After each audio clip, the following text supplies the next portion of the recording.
Okay, good morning, everybody. This is Harpal, your instructor for the session. Today is day 2 of the enterprise, the BEC class, the business entrepreneurship coaching class.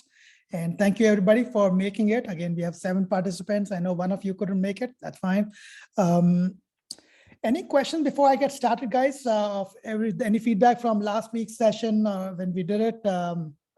Any thing that stood out? I know you have, some of you have, Shivant said they had some questions. He had some questions about, no, it wasn't Shivant. It was Sahas who had some questions about the model. But any questions in general about the way we are going about now, which is we went through the high level concepts, some examples, possibilities of business stories you could consider.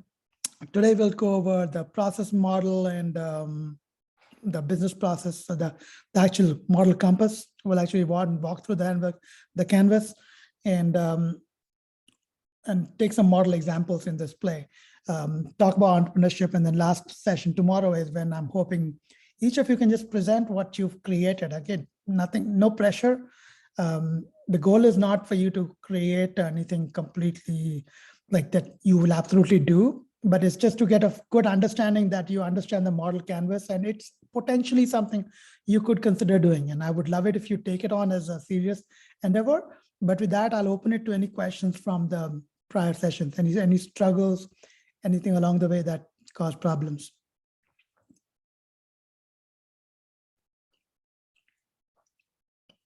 Okay, so sounds like everybody found the earlier sessions okay, and they were able to understand what things were.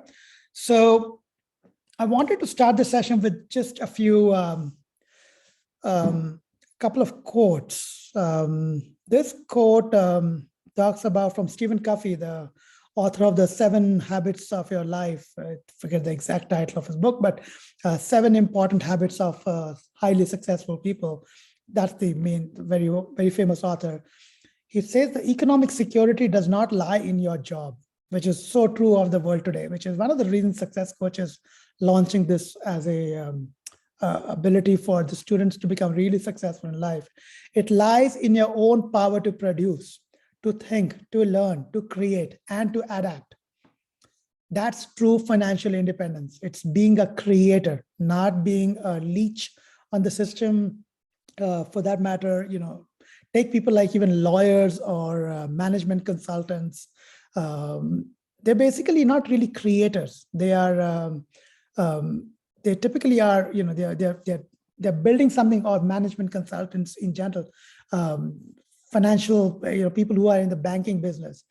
No disrespect to the business, but we're talking about entrepreneurs, people who create things. That's where you truly develop independence, where you have some skill in your hand, which is the wealth, which is based on which you can produce more. So for example, even in my own tech field, by itself, as an architect, as a software developer, am I really producing value? I don't think so, because I work for Salesforce. Producing value for the company, which is then producing value for its customers. Yes, I'm a part of that infrastructure, but I'm not directly producing value for a customer. Can I exist without a Salesforce? I could potentially, but have I tried it out? No. But Success Coach, yes, I have tried it out. I know I can make it work. It's something which I can put time into, and that's why this ROI investment calculator becomes so important. Second quote is, to become financially independent, you have to turn parts of your income into capital, which means you have to save enough to be able to take some part of what you make so it actually becomes a recurring investment, a recurring way for you to make more money. Okay, and you turn the capital into an enterprise, which is what I did. I took a part of my income, invested in Success Coach, and now I've converted into an enterprise, of which most of you are my own subjects. And I will routinely come back to this example because that is real, right? It's real stuff which you understand, which you can see in front of you. Turn enterprise into a profit, turn profits into an investment, and then turn investments into financial independence. So for example, a lot of the revenues I get from this business, I actually invest some of it in Bitcoin, some of it I invest in some other businesses of mine. So it is becoming a channel for financial independence for me already, okay?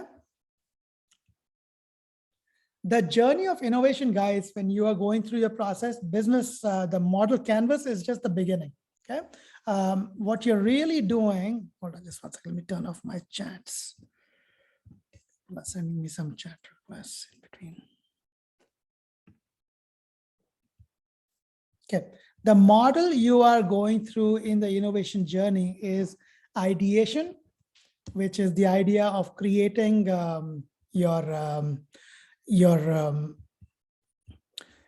we have an idea, which typically happens in a research lab where there's a concept, where you have a belief that something can work. And that could be, I can be a dog walker, I can be a college admissions counselor, whatever it is. There's research, there's hypothesis, there's stuff you go into it to think about it. Then you get creative and you apply your creativity to actually create, you invent something. In my case, I invented my classroom, I invented my content, I actually started applying it on a few people. And then there is the commercialization, which is a stage which, in fact, I don't think I've even reached yet in my business, where I actually can take it down to hundreds and thousands of students. Am I thinking about it, about the online business, on the online courses, partnering with certain nonprofit agencies? Yes. So that's where it'll go to a commercial scale, where I will take my invention, where I'm still thinking through a model, how I can make my students succeed. And when I have enough anecdotal data to make my case, I will take it to an innovation model. Okay. And that's how businesses scale. You take a concept you're good at, you apply your inventions, you apply your unique sauce to it. Okay. That's where people come to you for the business, not somebody else. You start making enough to actually innovate, to actually take it to a next level. And that's how commercialization happens. To make a business succeed, you need all three. Okay. You need creativity, which is where you apply just your FX or your gravitas or your personality to say, I can do it. I know I have something in me, I can make it happen. I know I can do something like this. This is a need in the market, let me try it. Invention is when you apply a new idea or a concept. I've given some examples below here, and innovation is taking it to the whole new level. When you had the BlackBerry, which is the device I've shown you in the bottom right here, this is a pager of the 1996, 97, 98 days. Many of us, the parents on this call, use this device to page, to reach out to each other. That was our texting device. The problem is the phone was separate, was a big fat thing, and then you had a device like the BlackBerry. You use both of these. Most of the times I would have both of these devices I would carry with me. But then Steve Jobs came along, and not only did he create a phone when you could do easy way of doing texting, but he brought in mobile apps, and the whole iPhone was created in 2007, 2008. You have Tim Cook, his predecessor, the next level of CEO, who took the innovation to a whole new level, what you see today in the iPhone. So you need, innovations can happen at different level, or you can get into the product cycle at different levels. You can think of Alexander Graham Bell, who created the phone as an inventor, creator. You can think of BlackBerry as the initial creative player, but they no longer exist. Invention was what Steve Jobs did, and then innovation is what you see today. It's not important for you to be a first mover. Just because there are a lot of people doing something, like I talked about the photography business, it's not important that you need to be a first mover. In fact, in most cases, if your business model is so unique, nobody else has ever done it, or there's no market for it, chances are you're going to fail. Okay. Typically in a market, you want to come up with a product which is at the right time, has a large enough a market space. For example, when I did Success Coach, I knew I could attract a lot of people who were in a similar, obviously I'm already in the same age group as a lot of parents who are the ones who are going to fund the projects. I've gone through this experience already before. And so if I would look around, there were several others who were doing it, but I knew there was something missing, because I could feel there was missing from even the different counselors I engaged for my first daughter. And I learned so much that the market is needing something, and I came up with the concept. So first movers rarely make it all the way. And I've given the example here of Alexa. The voice revolution happened a long time ago, all the way back in 1961. From the time you're listening to, IBM came up with that concept. Microsoft tried it. There was a startup called Dragon, which I think got acquired by Microsoft recently. They had the voice concept for in the 90s. Then you have Microsoft Cortana came along in the 2000s, 2010s. Apple introduced Siri. You had Google come up with Google Now in 2014, but then Amazon came from behind and just kicked everybody's butt with Alexa. Okay, so just because you come late to a party doesn't mean you will not succeed. You do get the early movers have a different kind of advantage, but they also land up making a lot of mistakes and they stay with their success. And it's hard for them their models to change. The late movers can change their models very quickly, see what worked for the earlier ones, what did not work, and they can come in a lot more ready, and they're not jaded with success from the past. Two things you will need in any kind of entrepreneurial business is firstly creativity, and creativity is something which you can call, and these are the two main cards that rarely do you see entrepreneurs as inventors. Elon Musk is not an inventor; he's an innovator. Henry Ford, in some ways, was the inventor for the cars. Elon basically did the innovation. The creativity probably even came from Henry Ford, right? But those are people who are imaginative, they have visions, they can think grandiose things. Many times you see CEOs of companies are being very, very creative. They're not as much the business people. They have a very good vision. They can sell the vision, but they can't close the deals typically.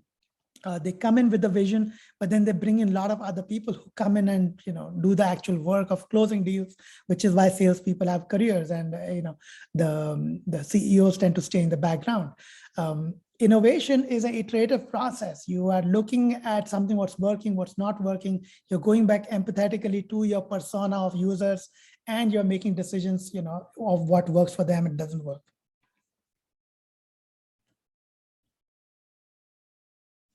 So in my case, creativity was not as much, but mostly with innovation. I was able to see what Elizabeth and other counselors were providing to Shreya and Leah and other students, which was fairly paper-oriented dossiers, which, like fat manuals of, oh, look at this, and stuff.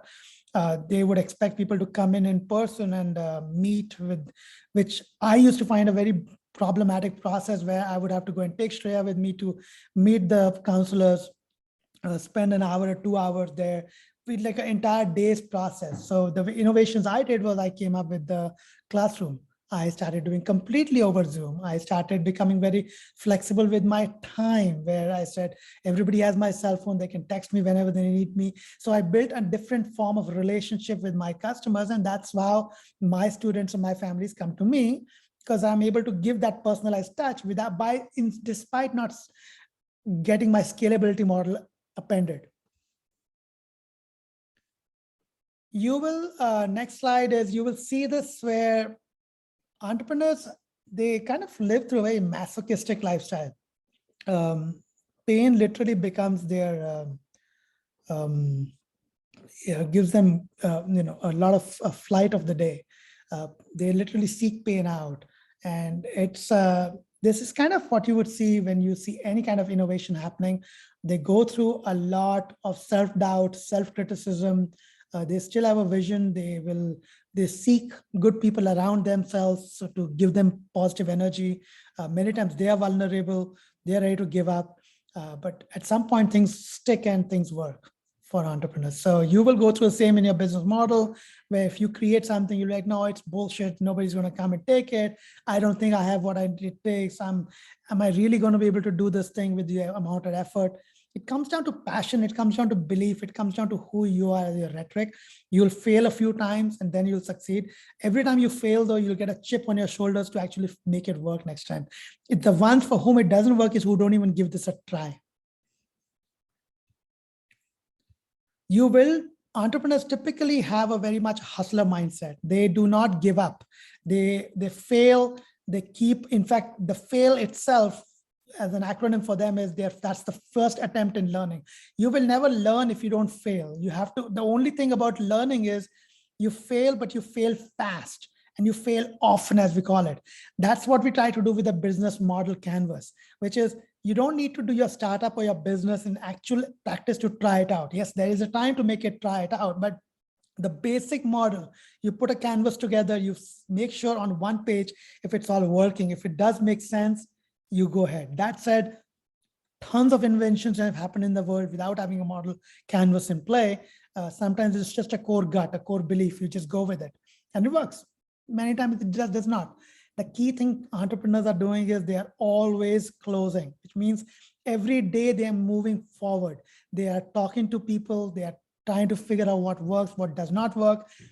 If something doesn't work, it's not a failure. They just realize they have to pivot and move to doing the same thing a different way, or doing something different the same way. They think through those models. They literally go into what's called as the innovator's dilemma. At times they can go paralyzed, but they also have good mentors around themselves. They surround themselves with a board of directors and advisors who help them keep moving in front. Like I have a very close advisor of mine. Her name is Lisa. I meet Lisa once every 6 months or 4 months. And we spend like 2-3 hours together. And Lisa knows I meet her because I need her help. I'm vulnerable. I'm going to make some mistakes. And she will set me on track. She will hear me out. And those 2-3 hours, Lisa will put aside just to hear me out, to understand my business. And I know she's there to help me out. So have those mentors. Entrepreneurs need that support. Last is the idea of ideation. Creating an ideation factory in your head about saying what I'm trying to build, what's the process I'm going to apply. Where if you look at the design thinking is something which is becoming very prevalent in the world right now, because no problem has a fixed solution, which is just a time-bound solution. There are solutions that work over a period of time, and then they have to be iterated because your target customer might move with his requirements, or you might need to scale up your business. So that's called design thinking. It's a very quick, example of design thinking, but it's a whole industry of its own thing called design thinking. And at Salesforce, I apply this a lot at my work, which is it all starts by empathizing with your end customer. For Success Coach, there are 2 or 3 different types of end people we are trying to focus on. One is, of course, the disoriented student who is very nervous if he's going to get into a college or not. Is he doing the right things? What classes should I take? What extracurriculars should I do? What recommendation should I get? How many APs should I do, right? Then that's the empathy level to understand, to get their stress levels down, to say, okay, it's okay. We can get through this thing one way or the other. There are several ways to skin this cat. Then we empathize with the parents having less time, not having knowledge. First generation parents, as I told you, that's my business model, right? So that's the empathy structure. Those are my 2 main target structures, the student and the parent. There are tertiary levels of customers that I think about as colleges and professors. What kind of students am I sending them from my high school, or high school teachers? It's the entire process. That's the empathy framework. But we look to empathize to solve a particular problem. What are the problems of parents? They don't know enough. They don't know if their students are on track. If they need to pivot somewhere along the way. The student needs to know what kind of activities am I doing? Is the quality of my work getting better?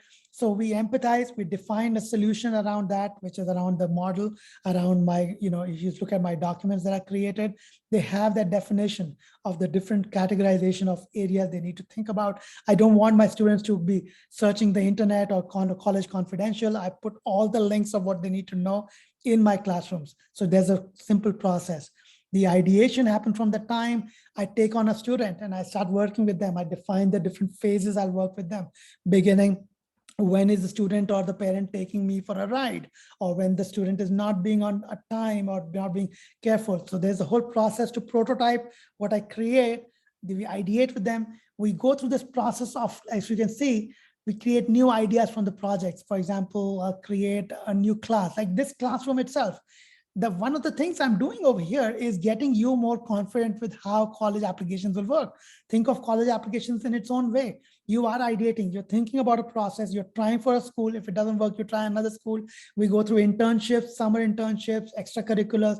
All of those things is a process of applying, learning the structured way to apply to a process, be ready for it. And if it works, you apply it again. If it doesn't work, you come back to me saying, Harpal uncle, why did I not get into Cosmos? And I look at the process, we reiterate it for you, we make it work. So it is a design thinking. You might not think of it as much as design, but there is a method to the madness, which I'm applying to from the beginning to the end to get my student all the way to a college which he deserves to get into, where he'll be happy. It's not a school which might be an Ivy League school, might not be an Ivy League school, but it's a place where I believe over time of knowing the student, this is where they will be happy. Okay, that is my goal. That's my key performance indicator. Will the student become successful for life? I am not building a college coach, I'm building a success coach. It's the ability to make a student successful in life. Realities of a startup, when you take a model, the business model, and you start a startup, most of the time, 90% of all startups in the world, all ventures you do will fail, which means either they'll not make money, they become either a hobby, or the entrepreneur moves on to doing something else. Typically, that's attributed to not having enough passion, or the project not having the right team, or the business model was not correct. Most of the time, it comes down to timing. And let's talk about it. There are 5 essential elements for any startup to succeed, including the model canvas that you are creating. Okay. First thing is your idea. Is your idea cool? Is it good enough? Okay. Does it have legs? The idea, the concept, whatever you're doing, does it logically make sense? If your idea is to sell, lemonade in the winter, it's not going to go through. Okay, because there's nobody waiting for that. It's just not there. Or an idea could be way ahead of its time. Like hydrogen-based cars, fuel cars have been trying to get traction for a long time. They haven't succeeded yet, but Elon came along with the Tesla electric chargers with charging stations along the way and made that idea successful. The team and execution, the people you bring on your process, the people who believe in not just imagining or not just putting PowerPoints, but actually executing, trying things out, that team, that camaraderie of the team. Often this becomes teammates from your college or for your classroom from your school, who you start teaming up with. That teaming is important. The third is the business model. How will the model actually make some money? Fourth is funding. Did you get funded for that business? And typically, I'm a big believer in bootstrapping businesses, not going to somebody to ask for money. That's how I've self-funded all my businesses. But the good thing is when you get funding from somewhere else, you are now hedging bets. You can let somebody else also take partnership with you. They can keep you honest in your business opinions, and sometimes you don't go head over heels for yourself. But lastly, to me, the one I've put in biggest is the timing. The timing of whatever you build out, okay, is super critical. If you wanted to sell, say, a banking software or a new way of banking 10 years ago, no way will it sell. Okay, but today, if you build a business on blockchain or basically using Bitcoin technology or what we call as financials, DeFi's or distributed financial applications, if you did that today, it doesn't matter how bad the business idea is, for the most part, you'll get funded. If you know how to basically build a blockchain to do some of that work, your idea will get through. Okay, so timing is most critical. So like 10 years ago, if you were building a mobile app, or if you just were in the business of being a system integrator, giving out, saying, I can do coding for mobile apps, you absolutely got business. Today, if you say, I'm a mobile app builder, might be there's a dime a dozen people like you, okay? Okay, with that, now we'll get into the business model canvas. Let me give you guys a 2-minute break to think about it. Is there any questions for me so far?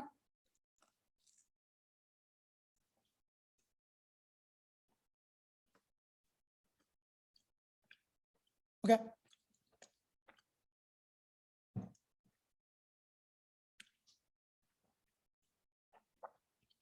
So let's now get into the business model canvas. As I said, this is the recap of the Salesforce business. Our theme is student productivity and life skills. We typically target first-generation immigrant families who do not know as much about the process over here. Problems we try to solve is we create a predictable application process, we provide these progressions of milestones based on specific ideas where students should need to be at a particular time, which creates predictability. not in the applications process, but across the students' growth. Target value colleges, target very good essays which bring out their stories. And last but not the least is building life skills like entrepreneurship, success, and the variety of classes I do outside of this as well. Um, Opportunity cost, as I said, is literally $500,000 over the 4 years for a family, for which they need to engage with a business or with somebody, a counselor. The opportunity cost is that you make a wrong selection of colleges, critical deadlines that get missed out where you don't apply in time or do a shabby job with the application. Increased tension between family members is a big one. I've seen students literally breaking up from parents, in this stressful times. Missed learning and bonding opportunity. Kind of the last two are similar, where it's a missed opportunity to learn to become an adult. This is literally going to be a first, like you can argue your startup is getting into college or a damn good college or becoming successful. You yourself are the incorporated company and you bring a certain set of skills and this is where you want to go. Missing skills I had was I didn't have a brand. People didn't know me as much. I didn't have certifications and I didn't have a goddamn good amount of patience to deal with students. I had to build a lot of that myself, and building a part of the brand was with Science Gurus, with doing free sessions and just reaching out to people and saying, hey, I'm here, and taking on certifications, which I did over time. Skills that I was able to quickly pick up was web graphic skills, video editing, building these online classrooms. And then I had a clear success metrics, which I said I've already, passed this a while back. So this is the business model canvas, as we talked about, where in a canvas, you have the customer segments. Okay? Customer segments are typically your profiles of a particular customer. So for example, Success Coach customers, as I said, are parents, students, and colleges themselves. My customer segments are also one-time students who come and say, okay, I just need to make a college list. Give me just that. Or they'll be like, I just need an essay reviewed. It's a one-time cost. We'll just do it that way. I also have customer segments who are parents who just want to learn the process and just want to go and do it on their own. And those are parents I don't charge any money. I just say, fine, if you want to just learn, as long as you can just watch my videos, make minimal use of my time, that's fine too. Okay. What are the channels through which I deliver my value proposition? My biggest channels are my website. Second is the Nextdoor group I run, where about 450 people sign up for that. And any question that comes on that Nextdoor group, I answer and I engage my entire group for that. Science Gurus is a big channel for me. Through them, I do a lot of free classes, and also through that, many of you get to know of my work, and then you come to me. Over time, I will be working with more nonprofit organizations, building the channels to be bigger. But what I don't do as channels is I don't go do much Instagram or TikToks or any of that stuff. I don't do a whole lot of that. Like Dia will do some of that for me, but most of my channels are just word of mouth and how that is built up. Customer relationships, which is what kind of relationships do I have with customers? Often I become more like a therapist to my customers. My students will confide with me about things that they will not confide in their parents at times, which is unfortunate, but it happens. I have parents who will come and tell me what they feel about the child and where they feel it is lacking, and they'll want me to make sure some of those are addressed in my meetings with the students as well, which is fine. But the relationship is a one-on-one. It's a very intimate relationship. It's where I get to know them. I learn from them, they learn from me, and we basically sometimes learn together. Sometimes it's a tough student or it's a tough situation in the house. How do I do? What kind of value am I providing? But really, it's that intimate one-to-one relationship. No student is the same for me. Every student comes with a different set of challenges, and it's a personalized relationship.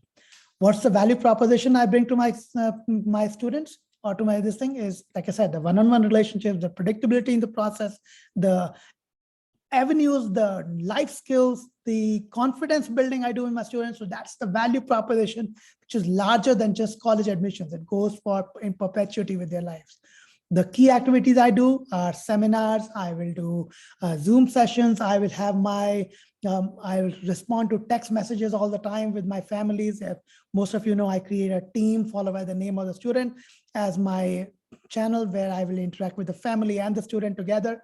So I can literally be available 24/7 to my parents. And obviously I try not to let them abuse that part, but some do. And then I have to tell them, saying, hey, sending me notes from 10 in the night to 8 in the morning is off limits. But I am available.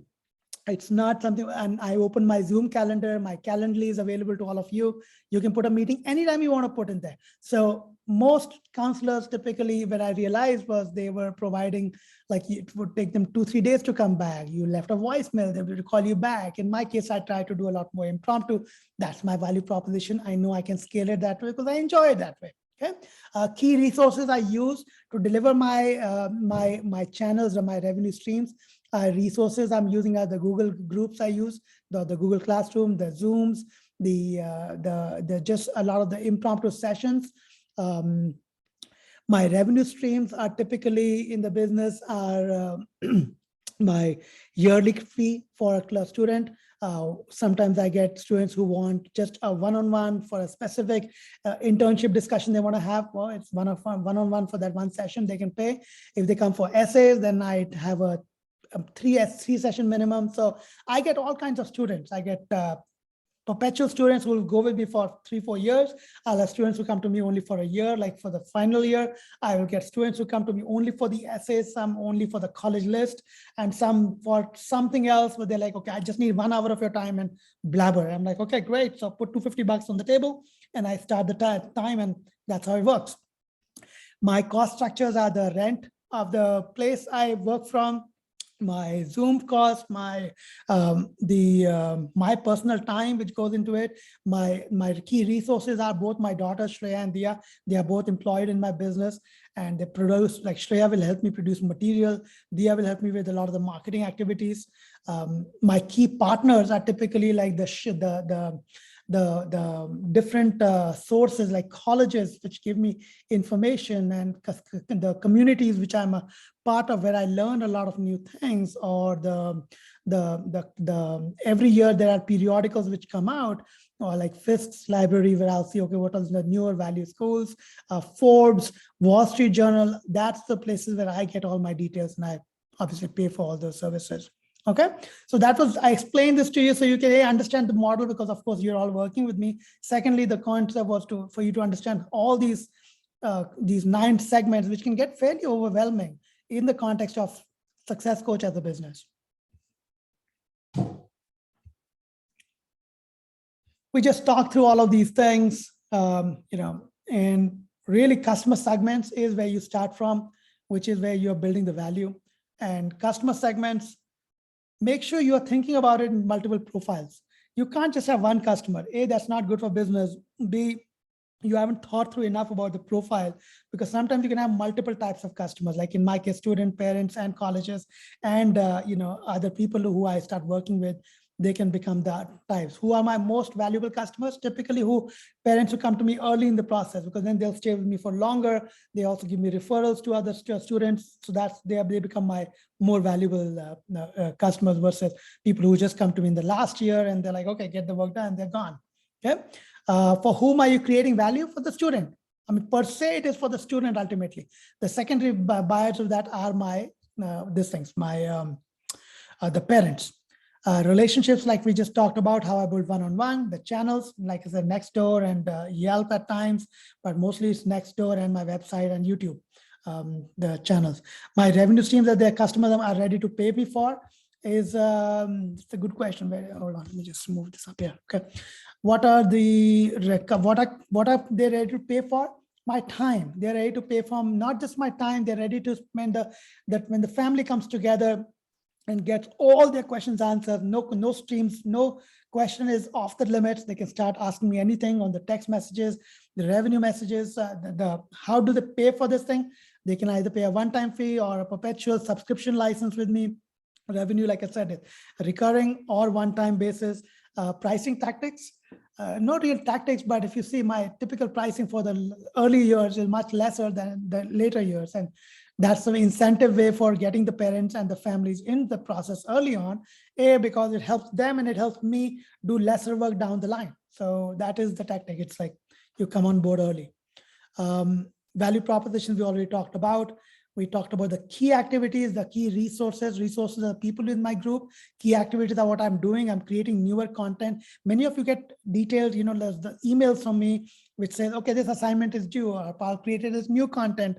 Look at this. All that is activities which are part of the value proposition. You'll also send me sending you text messages every so often saying, hey, team so-and-so, where is this? So those are all the key activities I stay connected with. We talked about key partners and the cost structures which are most expensive. So my rent is most expensive. My time is most expensive, but many times I have to do a lot of free business because that's the only way to build my brand.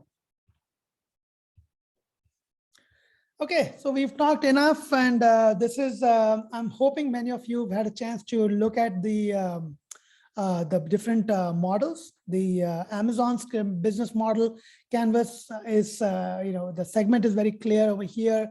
Let me see if there's something specific over here. What I liked was the revenue streams.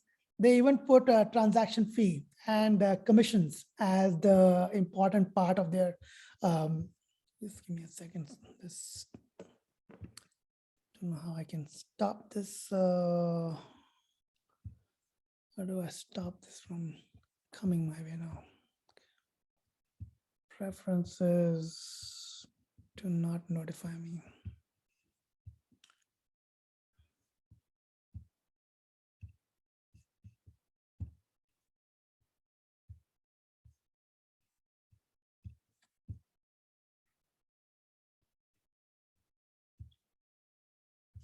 The interesting thing about Amazon was how easily they made the customer segment. Anybody looking to do business, or relationships being reviews and comments, which is typically how you build relationships with Amazon, which is when you are able to communicate with them. Fast delivery, convenience, absolutely. These are the value propositions they provide over anybody else. Competitive pricing, it's very hard to beat the pricing Amazon gets. Key resources are big. They have a huge technology infrastructure, fulfillment centers. If we go into Netflix model, so one thing you'll interestingly notice about Amazon, Netflix, and the third one, Uber, is timing was very correct for them. Netflix came into the market when Blockbuster was, the people were getting very sick of paying the additional fee, and they didn't even start from just an online model, right? Netflix started from using your CDs. They knew clearly that's the market they have to initially go after. Elon Musk didn't create the Model 3 to start with. He created the Roadster, which is a high-end machine, really strong car, because he wanted to prove a point about quality. Netflix wanted to prove a point about that you can get away from paying late fee, and they started with that. That's how they acquired their customers, and then they made completely online. Okay. Uber's model, as we said, key activities are adding more drivers. That is there. So I found this interesting how they called, expanding to new cities. This is like key activities they have to keep doing to make their business more profitable. The channels through which they reach out are the mobile app, of course, word of mouth, online advertising, people who need a premium ride. I like this one about Coursera because many of you students are probably using some of these models today, which is, the key partners of Coursera, people who are building the content for them. Or I don't know how Amazon came in as a partner over here, but there must be a reason translators or translating their content in different languages. But customer segment is individuals, and also Coursera's business model has evolved into companies, corporates as well, which want to have low cost of, literally they're going after the low income and busy schedule users who do not want to spend a whole lot on education. They are disrupting the market in a very big way. Their revenue model is subscription based, which is a very interesting one, right? They barely have anything which is a one-time purchase. Udemy's model, on the other hand, is completely one-time purchase. These guys believe in charging less money, but they do a subscription model, which is very interesting because they take a lot of money from me as well. I found Khan Academy also very interesting, very similar to Coursera, but again, look at there. They are looking at only students all over the world. Clearly, it's a non-profit business, right? Channels that they succeed on, they don't do any ads on Yelp or any of those. They don't have to do any of that. They just put up their videos on YouTube and the website and the Khan Academy app. Okay. high quality education for everyone for free. See how simple the value proposition is. Another mark of a good business is they can provide their value proposition in a very simple and clean way. Revenue streams, it's free, but then they get ads revenues from there, and donations that people like myself provide to them. Key partners are philanthropic organizations, universities, content experts, and volunteers.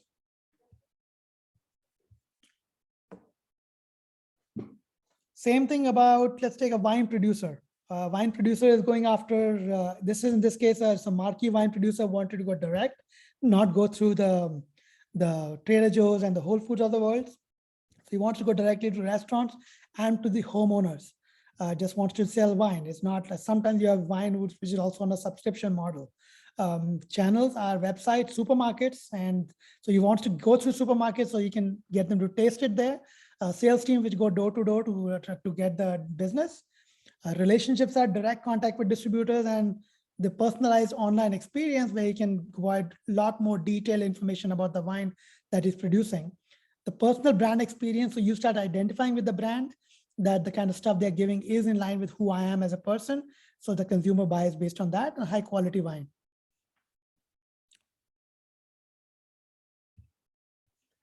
I found this one interesting as well, dog walking service. Now, this is something which any student could be doing, right? You all know people who require dog walkers.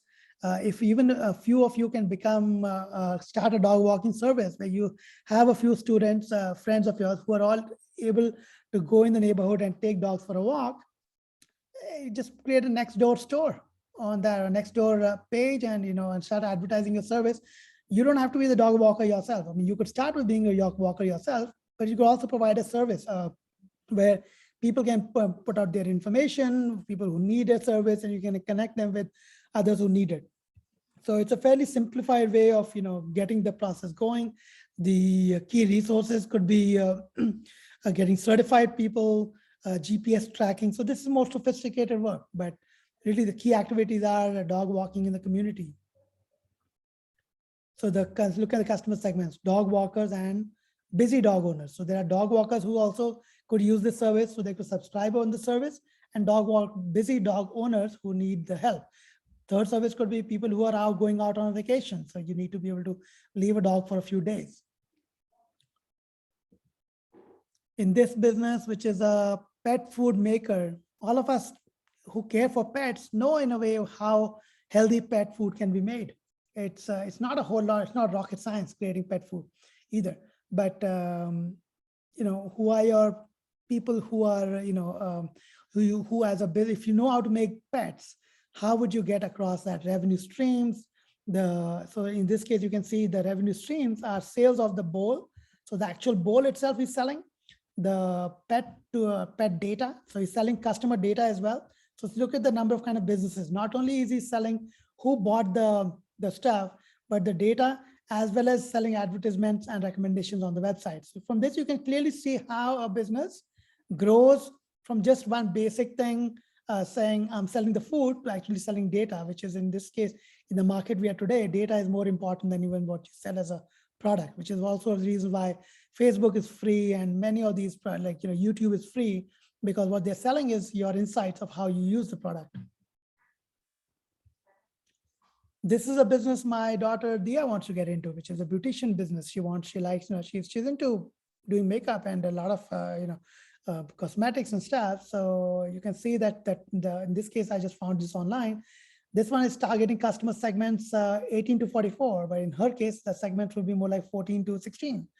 Young girls who are and urban, obviously, but who already buy and research things online. She could be doing it all through her Instagram, which is how she markets her time and her resources, what she can do for people. Value proposition is unbiased recommendations produced for products priced for your needs. So you can tell this person what you need, and they can actually produce a unbiased report and with pricing done for you, and they can even buy for you. I know people who are in this business where they will actually buy beauty supplies for you, deliver it to you. I actually know somebody who is into the business of clothes. So all she does is she has a clientele of men. So she works only in men clothing. She will meet them. She'll tell them, this is what I think you should be, kind of what stuff you should be wearing. They will give her a price saying, okay, get me so many clothes. I'm ready to buy for $100 worth of clothes a month.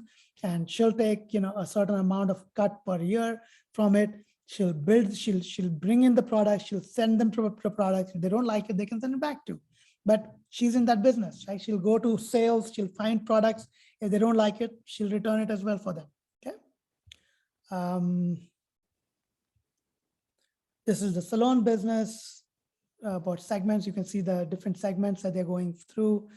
You can see also the channels through which the salon business operates. I know of a salon business in Marin where this lady, her value proposition is, I will get you in, anytime you walk in, you will be seated in less than 5 minutes for your job, and you will be out in a certain amount of time. So she works with really busy ladies who want to get just touch-ups done before they go to work. So that's the market she goes after, right? And she gets amazing customers. And this is, of course, in Marin, where there's a lot more affluence in the markets. Skincare business, photography business, we've talked about this before. What could be, how do you go about putting together partners for your business, for your value proposition? So in this case, this photography business is a service for tourists. That's what he wants to do mostly. Simplify the travel experience of the city. So this person not only provides tours, but also provides pictures. Like I was in Beijing a couple of years ago. I was there for a whole day. And one of the selling propositions of that company was they will pick me up from the airport, take me to the places I want to go to, and they will take pictures for me there. So the lady had a good camera, a minivan, which she picked me up from the airport. She picked up 7 or 5, or so, a minivan. So she picked up 5. She had one person working with her. So she brought us lunch, which we ate in the cars. She would take us to places and she would drop us back at the airport. Okay. So everything charges, I forget that, like $300 or something for the whole day of service. But think of it. She bought a cheap lunch from someplace. She probably paid a little bit for fuel. She didn't have to put any hotels or anything for us. She didn't have to pay for the Great Wall of China, anything, right? She was just there with us taking pictures. So literally out of $300, her cost of that business was less than $50 on me, right? $250 went straight into her pocket. And this living in China, she made $250 in a day, okay? So people can make money lots of different ways. You just have to be creative and thinking about what you want to do. This is for a chef who is next door chef. What kind of, is a home chef. That's his segment he wants to go after. He wants to help people make more, maybe make more better foods or something. But he's looking for people, seeking alternatives to take out. So he'll teach them the recipes. He might even sell them the products. Maybe you sell them some equipment with that too. So that's the market he's going after, right? He knows a business, he's going to extend on that. And this is something which he could do part-time. He could be working for a restaurant in the weekdays, and on the weekend, he could be doing this as a business, a side business. This is ride sharing, the Marriott hotels business. I found this somewhere as well. Dog walker business we just talked about. Who is this person going after in New York? He's made it very clear the business he wants to show, what kind of things he wants to do there. So I think with that, that's all I had. I've got 10 minutes on this call. I'm going to open it up to questions. Anybody, go ahead.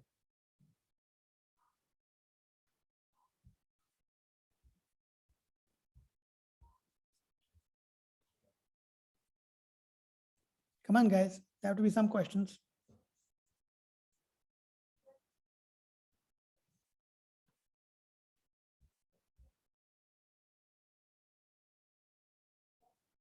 Anybody? Go ahead, Om. Sorry, no, just waiting for others to respond first, but I want to just be a neutral critique statement rather than a question here. So thank you so much for trying to take the example of your business here, not necessary, but I just want to mention this to the kids. I think Harpal is being so nice of explaining this business just because he need an example, which to every kid here. So I'm one of the parent attending here. So he has taken his own example of this business. He's not trying to market his business here, guys. Okay. So he's gracious enough to explain because you guys are going through it and you can understand that exactly all parts of the magic of this business canvas or the model and the golden nuggets, the opening codes and everything. So the passion, as you can guys see into this, how he's able to open up from his bottom of heart, it almost feels like as a nonprofit type of a conversation here, right? So he's giving up all of that so that we all get excited with this. So that is not at all a marketing thing. As a parent, I can recognize that. So not only that, at every single business canvas he's trying to show, I think it took so much of effort for Harpal to take into consideration because you all as a kid, you have to experience, must have touched upon it so that you can connect to your day-to-day life, right? So Amazon's, Netflix, all those things. So not only that, every single business canvas he was showing us, he was able to apply the storytelling of his own personal experience, be it a dog walker or a the beautician in a marine example that has a story, or something in Japan. Those stories actually gels us, and I think that's a really good skill. If you guys can observe here, even for college applications, you got to do some personal stories there as well. So storytelling. So he's actually imbibing that. It's as part of his journey. He's himself is doing college application himself. You guys are actually recipients of this new student called Harpal Kochhar. So you're the college, right? So you're actually hiring him as a student of yours. So now that you're the owner, if you look at that perspective. So I can imbibe and I can go through this journey as of I'm part of it and I'm dreaming through it. Well done, Harpal. So that's an appreciation for you as well. That's so nice of you to say that, Priya. Oh, thank you so much. But no, that's the whole goal, guys. I mean, the point was obviously all of you are already my students, so I'm not trying to market because you're already in it, which is the goal is so I hear you. I see the heck, if I was a 17-year-old being taught model canvases, I would get frustrated, not because it's so simple. It's like, but it is simple, but to apply it to a business is very hard. To apply it for yourself is very hard. That's why 99% of the world is employed with somebody and 1% of the world is entrepreneurs. Okay. Your choice is, do you want to become an entrepreneur or you want to stay just working for somebody else? I mean, nothing wrong in that, but it's just a path I feel you should consider seriously. But anyway, anybody wants to discuss their model canvas, show some things, questions where they are stuck at with their models currently. I can take questions specific to their models now. Yeah, I got a question. Hey, Shiva, go ahead. So what if there's someone else that's like more qualified in my business? How do I start marketing my brand? Okay, so typically, so even in my business, there were people who, like most counselors, have either been a high school teacher for like 20 years or have been college admissions. They've read college applications for 3 schools and stuff. So I was pitted against those. And the way I responded was I first targeted my market very clearly, that I am mostly for immigrant family owners. And the market segment that I felt those amazing people were ignoring was empathetically becoming literally a therapist for the entire family going through the journey.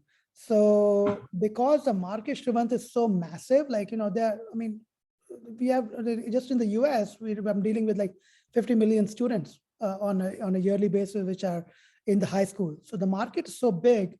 Even if you can come with a little bit of a different slant, like in my case, like the success coach webinars that I do, or these sessions for talking about entrepreneurship. I figured this was a unique way to explain business concepts and college admissions concepts to my students. Somebody might pick it up and run with it, but this is where I have the first mover advantage. So if Om was to tell somebody about my business, he would tell somebody, like, hey, Harpal, not only is he, he's new at this thing, but he has a unique way where he explains these concepts in yada, yada, yada, this particular way. And that becomes my unique value proposition. So you have to think through, Shivant, what you bring to the table. What the early person is not having a value proposition that they're missing out on. If the market has perhaps changed over time, or something new has happened in the market that you're coming in attacking with, all you have to do is convince a few people, the initial naysayers. And once you have a momentum going with even a few customers, things just build up on top of that. Okay. Was there a specific example you had? Like, why don't you tell me your example that you're thinking about? So my example is piano tutoring. In piano tutoring, there are teachers like my teacher currently, she's CM certified. Those are like teachers in California, and CM is like a sort of California test, just in California. And they send their students there yearly. And since they're CM certified, they can do that, but I can't because I'm not CM certified. And there's not really like anything new happening in piano tutoring right now that I can attack with. So I have at least 3 unique value propositions on this, but I would let some others. I want Akshara and Tejas and Purvi and Trisha to give you some guidance. What could be unique that? Were you with the, did you say piano tutoring? Yeah. Oh, okay, yeah. I think that, for example, with my business idea, like they have art classes with much more potential people, like in Aichen Art Academy, but they're like giving art classes for $30 for 7-year-olds who just scribble something on a paper. So I think your cost should be an advantage, and you could also say, oh, this is one-on-one tutoring, I guess, like, and you could have it more catered to their children's or person's need.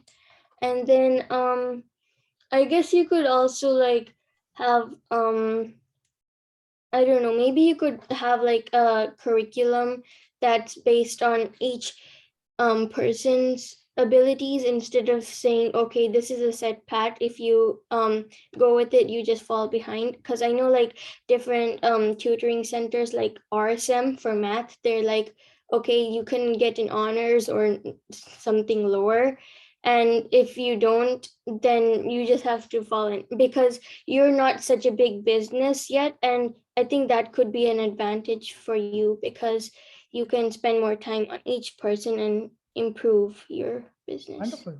Wonderfully said. Very well said, Akshara. I'm so glad you made that point. Tejas, Purvi, Trisha, any guidance for Shivant?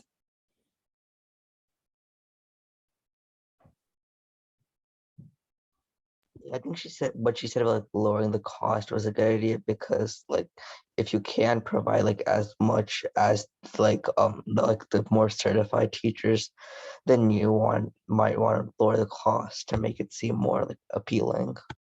What if you want to keep the cost, Tejas, the same? And again, this is not a question just for Tejas, but it's for everybody, which is, what if I don't want to break my price? Okay, fine. Instead of 30, I want to sell for $20.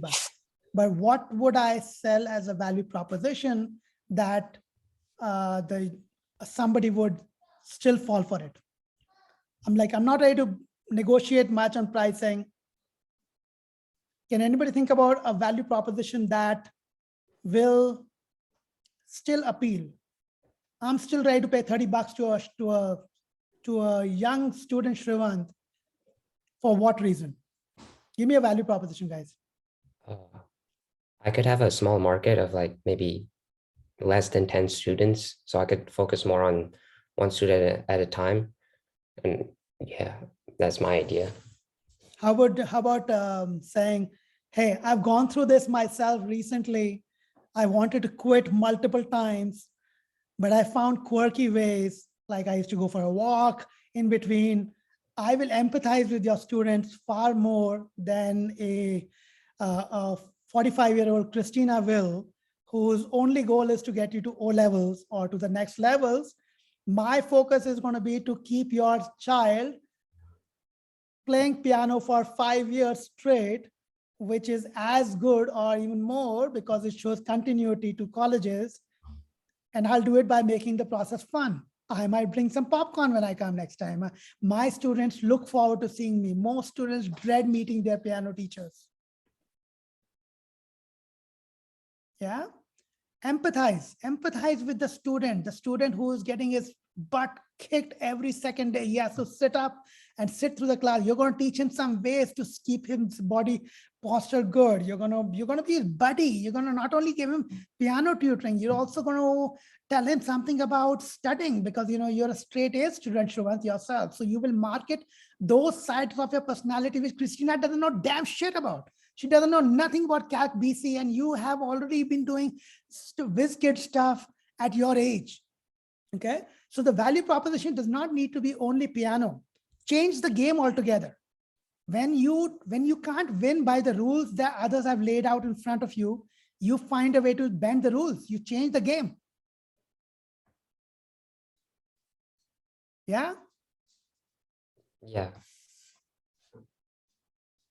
Who else? Anybody else? Anything about their business that they're struggling with the value proposition or how they would market their business?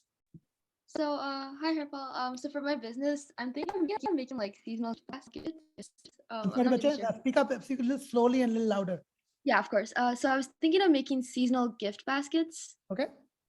So the problem is like I'm trying to seek really good products, and the problem with good products and like something about like not being like cruelty free, they're going to be expensive. And I'm not sure, like, since it's going to be expensive, the baskets may be expensive too. So I'm not sure if like it would be appealing to people if they want to buy expensive gift baskets, or if I can find a way to lower the cost. So I'm not really sure about that. Okay, good question. Does anybody have a suggestion for her before I jump in?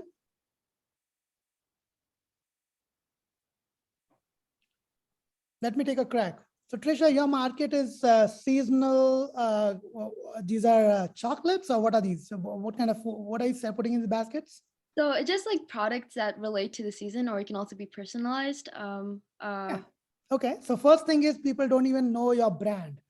Would you not start by just putting a website and having links to Amazon on your page and do some affiliate marketing, become an affiliate marketer with Amazon?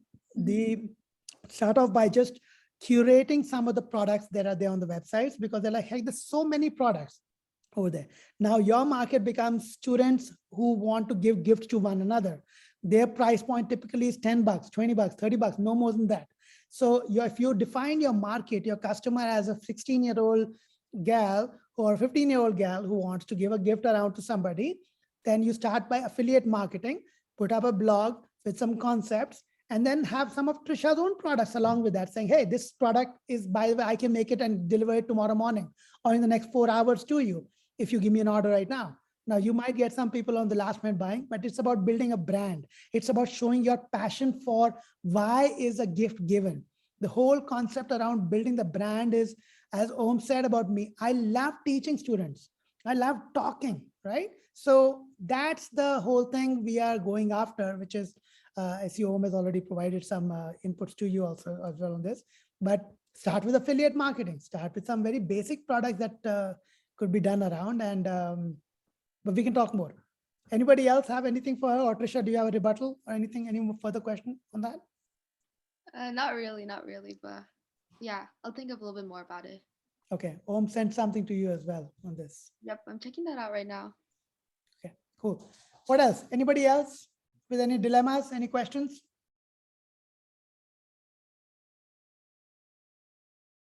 Okay, well, I guess in that case, we will be done. We've gone a little over time as well, but thank you, everybody. And I will look forward tomorrow in the same session for to review your canvases that you've created. Okay.